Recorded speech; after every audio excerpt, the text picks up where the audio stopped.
Today we're talking about cities in your role-playing game and how to make them interesting. Large cities in role-playing games can be difficult to present well. There's so much information about the city, and if you're not careful, it feels like a narrative dump and not exploration by the players, where they're trying to pull information away from you instead of you pushing information onto them. And Shadowdark has a phenomenal answer to this problem. The downtime and carousing rules create a reason to visit the city, and their recent City of Masks cursed scroll show us how we can use these game elements to drive exploration and make the city interesting. I had the chance to pull ideas from City of Masks and try them out in my home game. I was really happy with how it went. And so today we're going to talk about what I did and how you could improve cities in your game as well. Welcome to my channel. I'm John. This is a place where I talk about Shadowdark, old school D&D, and today we're going to talk about cities.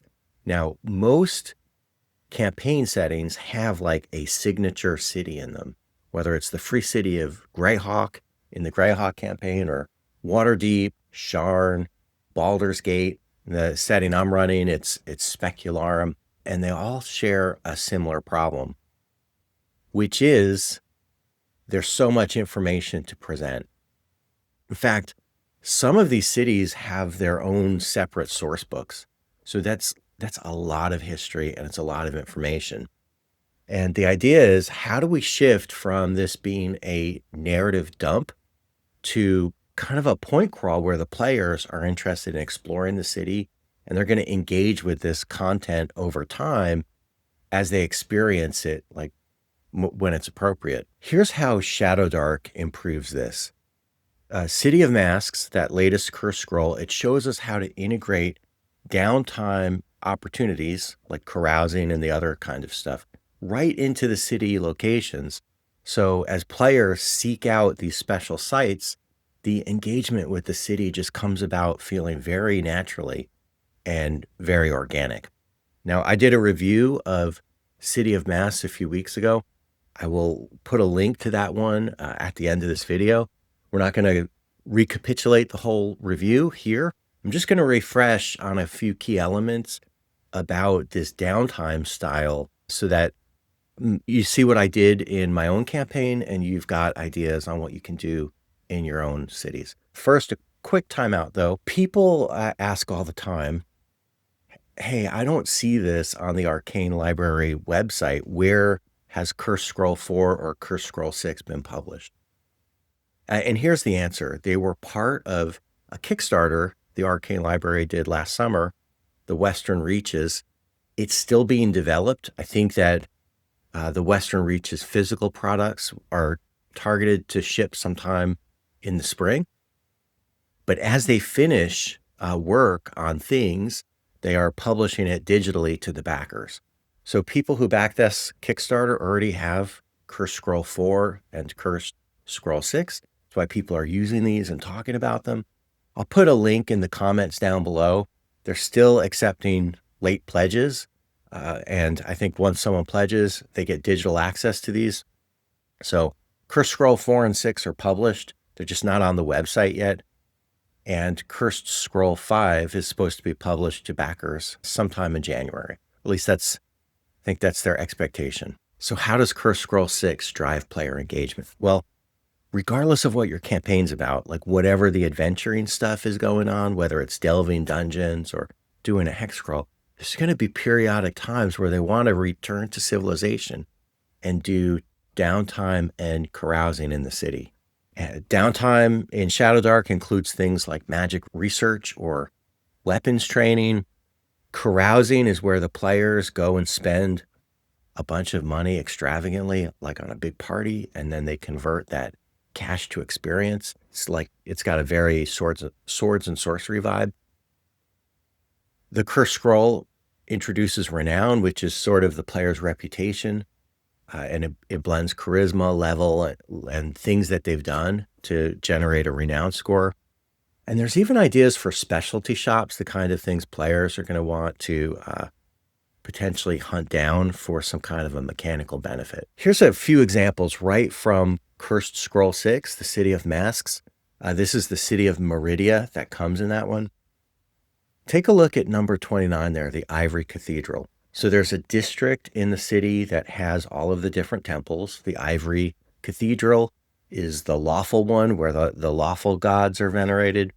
But look at the yellow highlight where it says once a month, a lawful PC would have advantage on a spiritualism check there. And there's one of those for the neutrals as well. That's number 28, right here on the same page. Not showing there actually is a chaotic temple in the city as well. And spiritualism is the kind of thing where people can do some self-improvement, but more importantly, you get to re-roll a talent. In Shadowdark's mechanics, when people level up at the odd levels, they roll talents, which are basically their class improvements. And up to now, you're stuck with what you get. But this spiritualism downtime gives the players a chance to re-roll a talent. I guarantee people are going to want to take advantage of that. And if there's a location out there that will give you advantage on the roll, like that's really important to players. The hearth on this one, number 30, Madeira's Hearth. This is an example of what a tavern looks like. In this case, it's a soup kitchen / tavern, a place where, I don't know, priests might want to go and I guess get a little rowdy. So you can see the benefit on that one. Says wisdom spellcasters get a +1 bonus to carousing events here. Just take a quick look at two more. This is a different district in the same city. Number 38 there, the Bull's Pen. It's an establishment that's been created by two former gladiators. They host pit fights there. Pit fighting is one of these downtimes where if a character wants to make extra money in between their adventures by getting into the ring, they can. Or there's a carousing benefit there at the bottom, which says that your martial characters can get +1 to carousing here. And the other one on this page, the Pin and Drape, is like a tailor shop or clothier. You can buy costumes and garments. But if you slide them 100 gold pieces under the table, they will make knockoff uniforms and disguises for the players. And I guarantee, like this applies to me, every city I've ever run, at some point, the players, they want to do a heist, they want to infiltrate something, they want to masquerade as someone else in order to get information or get something done. They will absolutely take advantage of a place like this at some point in their career. And so what I discovered is that you almost have to break the fourth wall outside of game and let the players know that some of these types of benefits exist out there. Maybe not the specifics, but as they're going into the city to do carousing, they need to know that there's taverns that cater to certain clientele, or there could be trainers or military orders or fighting guilds where warrior types could get an advantage on their training, and so on for all the different character classes types. So when the players get in the city, you don't have to spend a whole lot of time telling them everything that exists in the city. It shifts them into exploration mode because they want these mechanical benefits for their downtime. Downtime is valuable and rare. And so they're going to shift into wanting to explore, do the point crawl, and discover things in the city. Before I dive into an example of how I use this myself, if you enjoy my channel, please consider subscribing. I'm entering year 2 at Lich House. I'm really happy with how things went in year 1. I hope we start the year well, that you had a happy new year, and I'm grateful to everyone who watches my content. Thanks. Here are some examples of what downtime benefits you could pepper into your own city.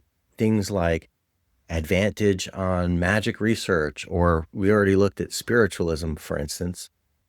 If you're a martial character, fighters and people with weapons, they can either learn how to use new weapons. So if a wizard can't use a sword, not that you'd want to do this, but you could have your wizard like train to learn how to use a sword. Hey, Gandalf had Glamdring, right? Why not? Or I think one of the really valuable things for the fighter characters is through weapon specialization, they can increase their damage die. So that sword and board fighter can go from a D8 using the longsword up to a D10. And yeah, my players really wanted that kind of stuff. And then there's advantages for the thiefly criminal stuff as well. For carousing benefits, based on the clientele, there's benefits that could favor different types of spellcasters or other types of backgrounds the player characters might have. And then the last kind of mechanical benefits you could slide into the city include specialty shops, and then even these renown gates, which I really appreciate, where characters only get into the location if they have a certain kind of renown, a certain level of social standing in the city. Because again, it gives the players a motivation to maybe build up that renown. In the game I'm running, where we're in the city of Specularum, there's all these ambassadors. They're not going to deal with people unless they're of high station. And that brings me to how I use this in my home game.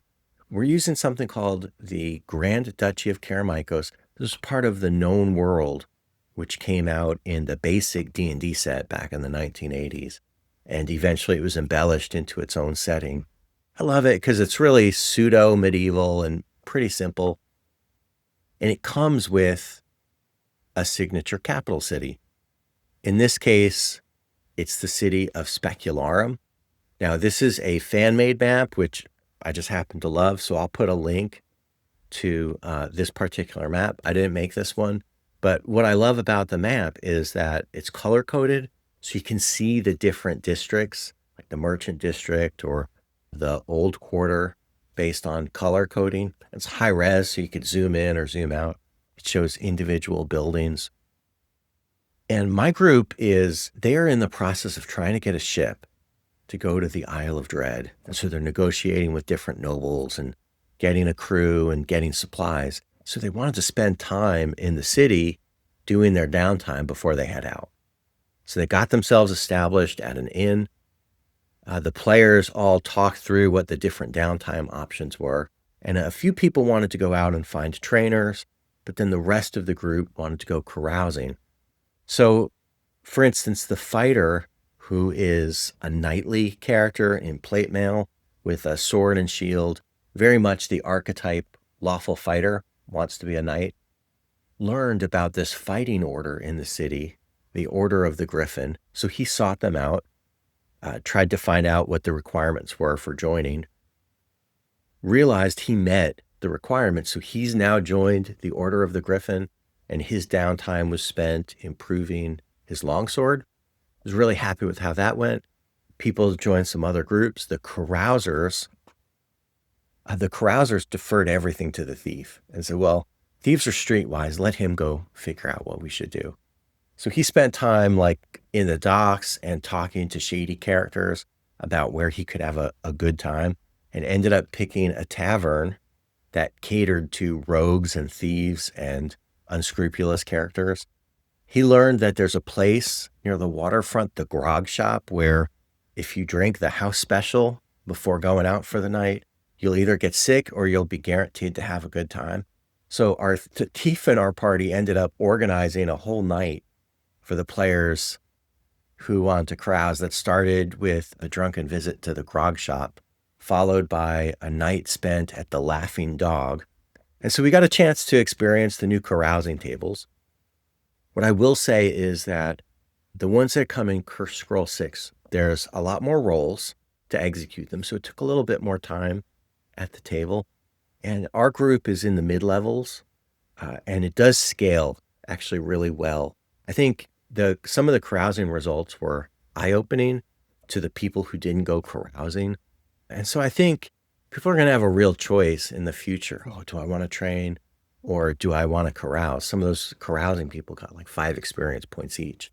And that was pretty juicy. So my advice on how to use this, well, first, you need a copy of the Curse Scroll because all the rules around downtime and carousing are there.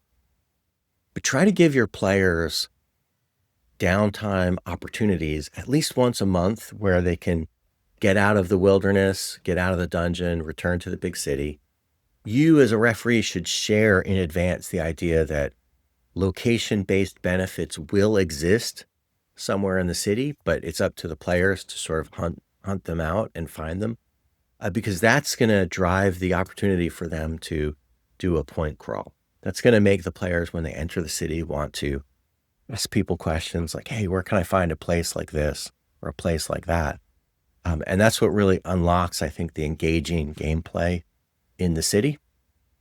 And then finally, and this is perhaps what I'm most excited about, is that by the players developing relationships with different groups in the city, whether it's an institution like the Magician's Guild or a trainer or a faction like the fighter in my game, who's now a member of the Order of the Griffin, I know that at some point in the future, I can circle back to that relationship and use it to introduce future plot hooks. Like, I know for a fact in this particular campaign, at some point I would love to convert the Lost Caverns of Zoikanth. It's like this classic 1980s D&D high-level dungeon crawl to Shadowdark, and either the Magician's Guild or the Order of the Griffin or both would make fantastic sponsors to go out there and find the Lost Caverns. And so by the players having relationships with those groups, because this is where they like to return for their downtime,